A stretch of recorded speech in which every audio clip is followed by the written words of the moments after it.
Hello everyone, myself Dr. Vikas Zangu.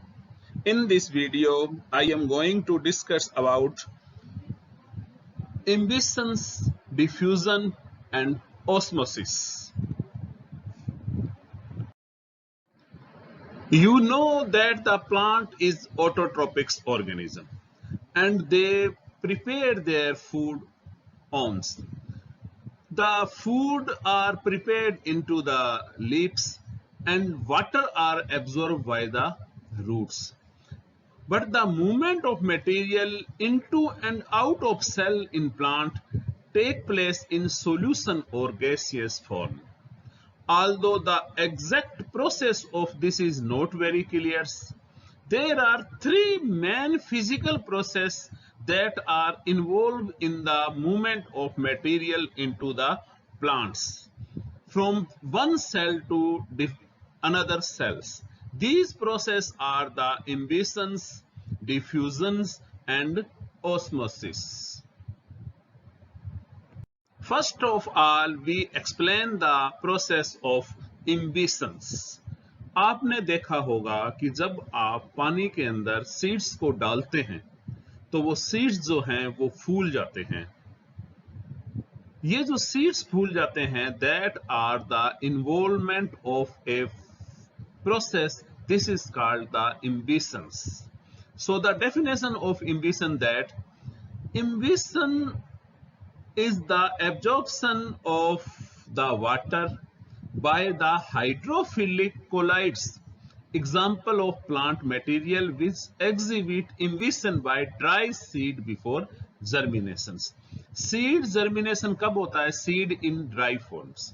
When water is absorbed by the seeds, they are start the process of germination, and the seed are absorb the waters in the process of imbibitions. Different type of organic substance have different inhibiting capacity. अलग अलग organic जो substance होते हैं उनमें अलग अलग जो colloidal सब्सटेंट होते हैं हाइड्रोफिलिक मतलब the substance which are attract the waters. Protein are attract the and other. जो सीड्स के अंदर ये जो colloidals hydrophilic colloidals organic substance होते हैं which are absorb the waters and enter into the seed. Protein have a very high imbibiting capacity.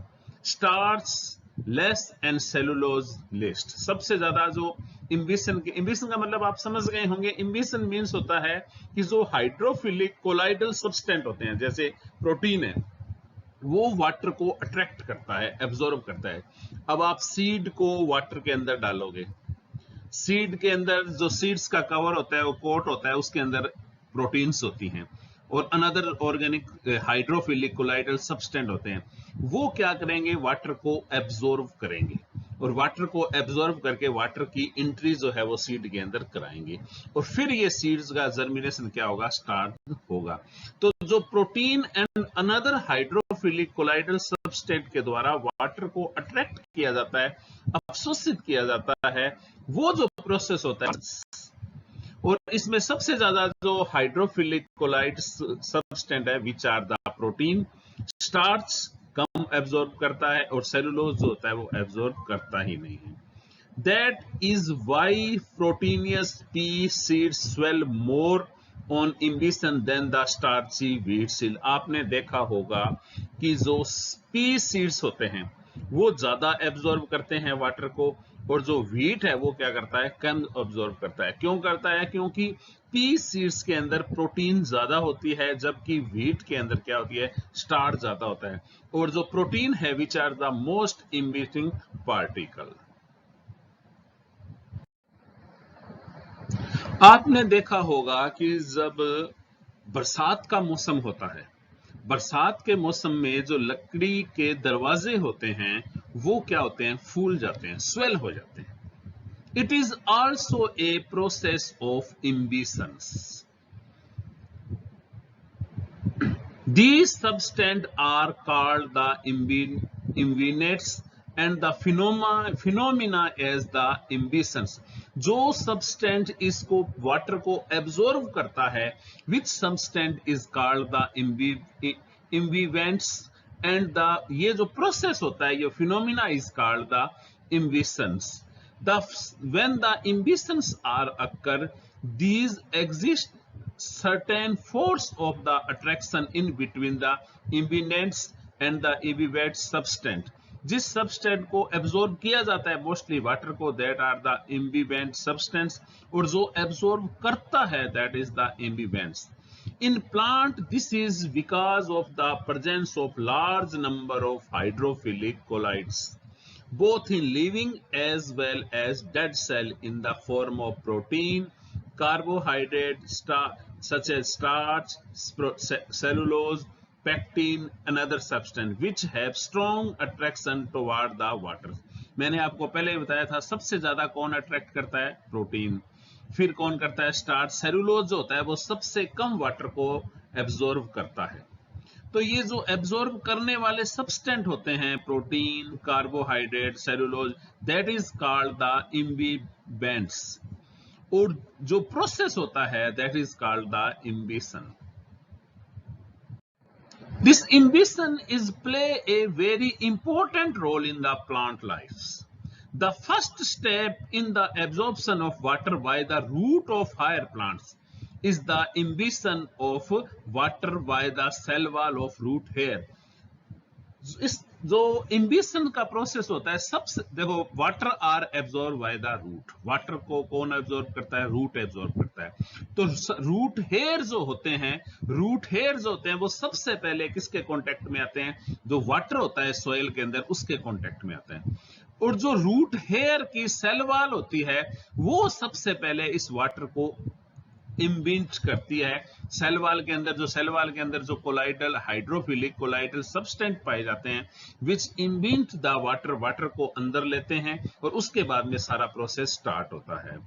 Imbition of water are very essential for the germination of seeds. जब तक water को absorb नहीं करेगा seed, तब तक germination start नहीं होगा. As a result of imbition, a pressure is developed which is called the imbition pressure. जब इम्बिशन का प्रोसेस होता है तो इम्बिशन होने के बाद एक प्रेशर डेवलप होता है. This pressure is called the imbibition pressure, and the magnitude of this pressure is tremendous if the imbition is confirmed, that is closed, and allowed to imbibe so much so that a rock can be split if some dry wooden piece is inserted in a small crack in the rock and then shocked with the waters. कई बार आपने देखा होगा ये जो इम्बिशन आपने समझ गए होंगे कि इम्बिडेंट होगा वो वाटर को एब्जॉर्ब करेगा. वाटर को एब्जॉर्ब करने के बाद एक प्रेशर डेवलप होगा. This is called the imbibition pressure. और ये प्रेशर इतना ज्यादा होता है कि कई बार अगर कोई रॉक है, उसकी क्रैक के अंदर कोई वुड है, तो वुड इज आल्सो है, ये भी क्या करती है, वाटर को एब्जॉर्ब करती है. तो वो वाटर को जब रेनी सीजन के अंदर एब्जॉर्ब करेगी तो उससे इम्बिशन प्रेशर डेवलप होगा. ये प्रेशर इतना ज्यादा होता है कि सम बार जो रॉक्स होती है कैन बी स्प्लिट, वो टूट जाती है. आपने सड़कों पर देखा होगा कई बार, कई सड़क ऐसी होती है उनके अंदर क्रैक्स होते हैं, और जब वहां से अनाज को ले जाया जाता है तो उन क्रैक्स के बीच में वो अनाज जो है वो जमा हो जाता है, गिर जाता है. और जब बरसात आती है तो वो बरसात आने के बाद में क्या होगा कि जो ये सीड्स हैं ये इम्बिशन करेंगे वाटर का, और वाटर का इम्बिशन करने के बाद में इनमें इम्बिशन प्रेशर डेवलप होगा. और वो प्रेशर क्या करेगा, जो सड़क होती है, जो रोड होती है, उसको स्प्लिट कर देगी, अलग अलग कर देगी, उसमें क्रैक्स कर देगी. So it is very important, and that is this is called imbition pressure. Now we start the diffusion. What is the diffusions? आपने कभी सोचा होगा कि अगर एक रूम के अंदर एक जगह पर अगरबत्ती को जला दिया जाए तो वो अगरबत्ती जो होती है वो पूरे के पूरे रूम के अंदर उसकी खुशबू फैल जाती है. क्यों होता है ये? आपने देखा होगा कि अगर आप वाटर के अंदर लाल दवा डालते हैं तो वो लाल दवा जो है वो पूरे के पूरे वाटर के अंदर फैल जाती है। क्यों होता है ये? That is the process of diffusion के कारण। What is the definition? The movement of particle in a solid form and area of higher concentration to area of low concentration resulting in the uniform distribution of a substance। कि किसी भी gas का अंदर, liquid के अंदर, किसी के अंदर किसी भी सब्सटेंट का मूवमेंट होता है हायर कंसंट्रेशन से लो कंसंट्रेशन की ओर, और तब तक होता है जब कि वो पूरा यूनिफॉर्मली डिस्ट्रीब्यूटेड न हो जाए। ये जो प्रोसेस होता है, this is called the diffusion. During the diffusion molecules are move from higher concentration to low concentration, so they are said to move down against the concentration gradients. The material that undergo the transport is known as diffusants or permeant or penetrant। तो डिफ्यूसेंट, ये जो material diffuse होता है, that is called the diffusants. In this diagram you see that ये higher concentration है molecules की, यहां पे लो कंसंट्रेशन है, ये सोल्यूट है। तो ये क्या करेंगे, ये हायर कंसंट्रेशन से लो कंसंट्रेशन की ओर मूवमेंट करेंगे, और ये जो मूवमेंट होता है, this process is called the diffusion. Diffusion is a passive process, there is no need of energy. किसी भी डिफ्यूजन के अंदर किसी भी एनर्जी की जरूरत नहीं होती। ये एक पैसिव प्रोसेस है। दो तरह के प्रोसेस होते हैं, एक एक्टिव, एक होता है passive. The process in which energy is required is called active process, and the process in which energy is not required, that is called the passive process. Molecule diffuse until they are evenly spaced apart equilibrium। जब तक इस दोनों के जो concentration है वो same नहीं हो जाती, तब तक क्या होते हैं, ये जो मॉलिक्यूल्स होते हैं ये डिफ्यूज करते रहते हैं। ये हायर कंसंट्रेशन है, ये लो कंसंट्रेशन है, ये तब तक करते रहेंगे जब तक कि यहां दोनों की कंसंट्रेशन एक जैसी नहीं हो जाती। In which state the molecule are able to diffuse? कौन सी स्टेट में मॉलिक्यूल डिफ्यूज होते हैं? सॉलिड में मॉलिक्यूल डिफ्यूज नहीं होते, बर्फ के अंदर जो होता है मॉलिक्यूल डिफ्यूज नहीं होते। लिक्विड वाटर में मॉलिक्यूल्स आर डिफ्यूज्ड, गैस में molecules are diffused. Molecule in liquid and gas are constantly moving and bumping into each others. This means that they tend to spread out. By contrast, solid cannot diffuse. Now we start the factor affecting the rate of diffusions। कि कौन कौन से factor होते हैं वो इसको affect करते हैं डिफ्यूजन को। Diffusion means the movement from of molecule from its higher concentration to low concentrations. तो कौन कौन से फैक्टर हैं जो इसको डिफ्यूज को अफेक्ट करते हैं? First is the distance. जितनी डिस्टेंस कम होगी उतना ही जो डिफ्यूजन है वो ज्यादा होगा। जनरली द थिकर द बाल the slow the rate of diffusion. जितना जो थिक बाल होगी उसमें डिफ्यूजन क्या होगा, कम होगा। जो थिन बाल होगी उसमें डिफ्यूजन ज्यादा होगा। सेकंड है concentration inside and outside. The bigger difference of the concentration, जब कंसंट्रेशन का डिफरेंस ज्यादा होगा, the rate of diffusion is increase fast. तो जो रेट है डिफ्यूजन का वो क्या होगा, फास्ट होगा। The higher the concentration gradient the fast is the rate of diffusion. जितना ज्यादा, देखो दो मटेरियल है, दो सॉल्यूशन है, दोनों के अंदर एक में ज्यादा कंसंट्रेशन, दोनों में ज्यादा डिफरेंस है कंसंट्रेशन का, तो डिफ्यूजन वो क्या होगा, ज्यादा होगा। जैसे जैसे कंसंट्रेशन कम होती जाए, गैप कम होता जाएगा, उसमें डिफ्यूजन रेट जो है वो भी कम होता जाता है। Third is the size of molecules और आयन। किस साइज का डिफ्यूजेंट, किसका डिफ्यूजन हो रहा है। Generally the larger the molecule और ion the slow the rate of diffusion. Rate of diffusion means किस रेट पर वो डिफ्यूज हो रहे हैं। ज्यादा बड़ा साइज होगा तो उनका डिफ्यूजन कम होगा, साइज छोटा होगा मॉलिक्यूल्स का तो उसका डिफ्यूजन ज्यादा होगा। तो डिस्टेंस ज्यादा होगी, तो ये डिफ्यूजन कम होगा। कंसंट्रेशन ग्रेडियंट डिफरेंस ज्यादा होगा कंसंट्रेशन का, तो उनमें डिफ्यूजन ज्यादा होगा। साइज बड़ा होगा तो डिफ्यूजन कम होगा। Next factor is the surface area to volume ratio. Cell with a larger surface area to volume ratio have faster rate of diffusion and vice versa. Cell का एरिया लार्जर सरफेस एरिया होगा तो diffusion rate ज्यादा होगा। This mean the rate of diffusion is faster in smaller cell when compare to large cell. ये important point है कि जो छोटी सेल्स होती हैं उनमें डिफ्यूजन ज्यादा होगा compare to the large cells. Temperature, higher temperature increase the faster the rate. जो ज्यादा टेम्परेचर है वो डिफ्यूजन के रेट को फास्ट कर देता है। Pressure, the higher the pressure the faster the rate. Higher pressure पे भी जो डिफ्यूजन रेट है वो ज्यादा होता है। What is the importance of diffusion?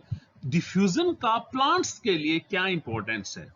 First is in absorption and Uptake of water in plants. मैंने आपको बताया था रूट जो होती है वो वाटर को अपटेक करती है। तो रूट का फर्स्ट जो प्रोसेस होता है, फर्स्ट प्रोसेस में इम्बिशन के द्वारा जो सेल वॉल होती है रूट हेयर की, वो वाटर को एब्जॉर्ब कर लेती है। उसके बाद में जितना ही वाटर अंदर आता है by the process of diffusion, water की कंसंट्रेशन बाहर ज्यादा होती है, अंदर कम होती है, तो वाटर डिफ्यूजन के द्वारा अंदर आ जाता है। Exchange of gas between cell and surrounding. We know that photosynthesis occur in the leaf and the CO2 is absorbed from the atmosphere, and this CO2 is come in the leaf from the stomata. Stomata के द्वारा leaf के अंदर carbon dioxide आती है during the process of photosynthesis. तो क्यों, किसके कारण आती है वो? In the process of diffusion के कारण। The concentration is higher in the surrounding area than within the leaf, so the CO2 is uptake. CO2 को अपटेक कर लिया जाता है by the process of diffusion. Help in transpiration. Transpiration mean में क्या होगा? में भी किसका रोल होता है? डिफ्यूजन्स का। And the odour of flowers spread away from the diffusions. Flower की जो खुशबू होती है जो चारों तरफ फैल जाती है, ये भी किसके कारण होती है? डिफ्यूजन के कारण। तो these four are the main important process that are involve of diffusion. Now we start the process of osmosis. If the two solutions are different concentration, those solutions are different concentration, are separate by the semi-permeable membrane, which is permeable to the smaller solvent molecule but not larger solute molecule, then the solvent will tend to diffuse across the membrane from the less concentration of solution to the more concentration of solution. This process is called the osmosis. अगर दो solution, हम दो solution को अलग कर देते हैं, दो सॉल्यूशन है, तो ओस्मोसिस होता क्या है आप समझो। The osmosis is the diffusion of solvent, diffusion of water. Water का जो डिफ्यूजन होता है which is called the osmosis. ये दो सॉल्यूशन है, एक इसकी कंसंट्रेशन ज्यादा है, इसकी कंसंट्रेशन कम है, दोनों में सेम सॉल्वेंट है, दोनों को सेमी परमिएबल मेम्ब्रेन से अलग अलग कर दिया गया। देखो सॉल्यूशन की कंसंट्रेशन ज्यादा है, इसमें भी सॉल्यूशन की कंसंट्रेशन कम है। अब जब सॉल्यूशन की कंसंट्रेशन कम होती है तो उसके अंदर जो वाटर होता है उसकी कंसंट्रेशन खुद की ज्यादा हो जाती है। दो सॉल्यूशन ले लिया आपने, एक में आपने 100 ग्राम नमक को घोल दिया, दूसरे सॉल्यूशन में 200 ग्राम नमक को घोल दिया, दोनों को सेमी परमिएबल मेम्ब्रेन से सेपरेट कर दिया। अब 100 ग्राम वाले की जो सॉल्यूशन की कंसंट्रेशन कम हो गई, 200 ग्राम वाले सॉल्यूशन की कंसंट्रेशन ज्यादा होगी। वाटर किसमें ज्यादा होगा? Water are present in the, वो जो सॉल्यूशन 100 ग्राम का था उसके अंदर वाटर खुद ज्यादा होगा, बट सॉल्यूशन की कंसंट्रेशन कम होगी। तो जब इन दोनों को हम सेमी परमिएबल मेम्ब्रेन में अलग अलग कर देते हैं, then the movement of water from its higher concentration, its means जहां पे सॉल्यूशन की लो कंसंट्रेशन होगी, वाटर की कंसंट्रेशन ज्यादा होगी, वाटर की सॉल्वेंट की अपनी ज्यादा कंसंट्रेशन से कम कंसंट्रेशन की ओर जो वाटर का मूवमेंट होता है, जो सॉल्वेंट का मूवमेंट होता है, that is called the osmosis. Now we start the experiment that demonstrate the osmosis. Osmosis को किस प्रकार आप दिखा सकते हो? That the a thistle funnel method, first is the thistle funnel method, cover the, ये जो थिस्टेल फंगल फनल है उसको हम semi selective semi permeable membrane से कवर कर देते हैं। दैट इज द, ये एक थ्रिस्टेल फनल होती है, उसके नीचे जो है ये जो चौड़ा भाग है उसको हम सेलेक्टिव परमिएबल मेम्ब्रेन से बंद कर देते हैं और इसके अंदर 3% साल्ट सॉल्यूशन डाल देते हैं। अब इस पूरी की पूरी फनल्स को हम वाटर के अंदर रख देते हैं, that is the distal water. अब हम क्या देखते हैं कुछ समय के बाद में जो वाटर है, वो जो ये फनल है उसके अंदर जो ये लेवल है ये इंक्रीज हो जाता है। क्या हो जाता है? इंक्रीज हो जाता है। क्यों हो जाता है इंक्रीज? ये इसलिए इंक्रीज हो जाता है कि ये वाटर, यहाँ प्योर वाटर है तो इसकी वाटर की कंसंट्रेशन ज्यादा है, इसके अंदर ये 3% साल्ट सॉल्यूशन है, इसके मतलब इसमें वाटर की कंसंट्रेशन कम है।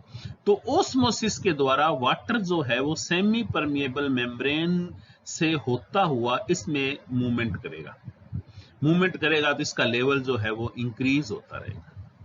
This is the movement of water. ये है the experiment of osmosis. Second experiment क्या है? ये आपके प्रैक्टिकल में भी है, आप फाइनल के स्टूडेंट हो, आपके प्रैक्टिकल में भी है, आपको दोनों एक्सपेरिमेंट करने होंगे फॉर द ओस्मोसिस।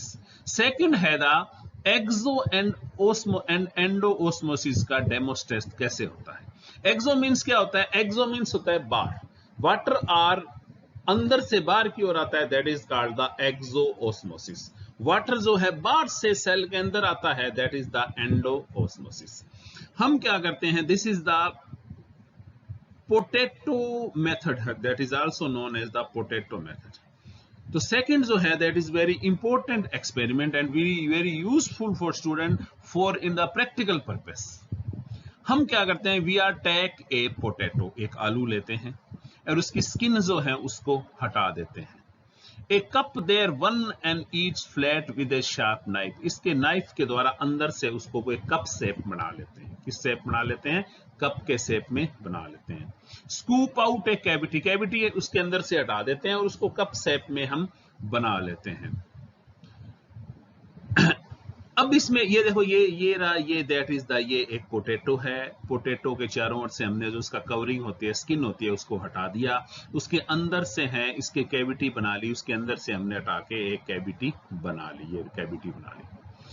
अब fill the concentration solution of sugar का एक सॉल्यूशन लिया, उसमें वाटर लिया, शुगर मिलाई और ये जो कैविटी बनी है of one tuber and water. अब हम क्या करते हैं? देखिए, दो लेते हैं, then we take the two potato, दो पोटैटो लेते हैं, दोनों में सेम प्रोसेस करते हैं। एक में हम क्या करते हैं? दोनों में हम स्किन हटा देते हैं, अंदर से कैविटी बना लेते हैं।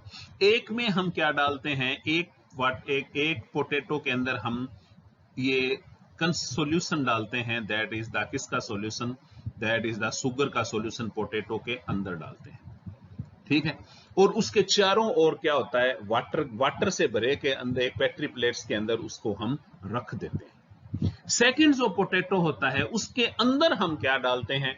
वाटर डालते हैं और उसको एक शुगर से भरे हुए पेट्री प्लेट्स के अंदर, शुगर सॉल्यूशन से भरे पेट्री प्लेट्स के अंदर रख देते। देखो, उल्टा है दोनों दैट आर द उल्टा है। दोनों पोटैटो लिए, दो पोटैटो लिए, दोनों के अंदर, एक के अंदर शुगर सॉल्यूशन डाला, एक के अंदर वाटर डाला। जो वाटर डाला है उसको हम शुगर सॉल्यूशन के अंदर रखते हैं, और जिसमें शुगर सॉल्यूशन डाली है उसको हम वाटर के अंदर रखते हैं। अब क्या होगा कि हम जब शुरुआत में इसको रखते हैं तो वहां पे हम एक पिन लगा देते हैं जहां तक इसका लेवल होता है। अब ये एक है, इसमें हमने पिन लगा दी जहां तक लेवल था। दूसरा जो लेवल था यहां भी हमने क्या किया, जिसमें वहां हमने क्या, वहां भी एक पिन लगा दिया। अब हम इसको दोनों को छोड़ देते हैं। तो हम कुछ घंटों के बाद, मोस्टली कुछ घंटों के बाद हम क्या देखते हैं कि the potato which have the, जो पोटैटो जिसके अंदर शुगर का सॉल्यूशन भरा हुआ है और जिसको हमने डिस्टिल वाटर के अंदर रखा है, उसके अंदर जो सॉल्यूशन का लेवल है वो इंक्रीज हो जाता है। क्या हो जाता है? इंक्रीज हो जाता है। It means the water are uptake from outside inside the potato. तो वाटर जो है वो बाहर से पोटैटो के अंदर आया during in the process of osmosis process के द्वारा ये वाटर बाहर से अंदर की ओर आ गया, क्योंकि अंदर तो जो वाटर की कंसंट्रेशन कम है, बाहर वाटर की कंसंट्रेशन ज्यादा है, तो वाटर अंदर आ गया। This is called the endoosmosis. This process is called endoosmosis. Second में, जिसके अंदर हमने प्योर वाटर डाला है, जिस पोटैटो के अंदर प्योर वाटर डाला है और उसको हमने किस में रखा है? शुगर सॉल्यूशन के अंदर। उसका जो लेवल है, the level of sugar water is decrease. इसका जो लेवल है वो कम हो जाता है। क्यों हो जाता है? कि अंदर वाटर की कंसंट्रेशन बहुत ज्यादा है, बाहर क्या है, वाटर की कंसंट्रेशन कम है, तो वाटर जो है वो अंदर से बाहर की ओर मूवमेंट करेगा। This is called the exoosmosis. The process by which the water are enter into the cells is called endoosmosis, and the process by which the osmosis, the water are outside of cells is called the exoosmosis.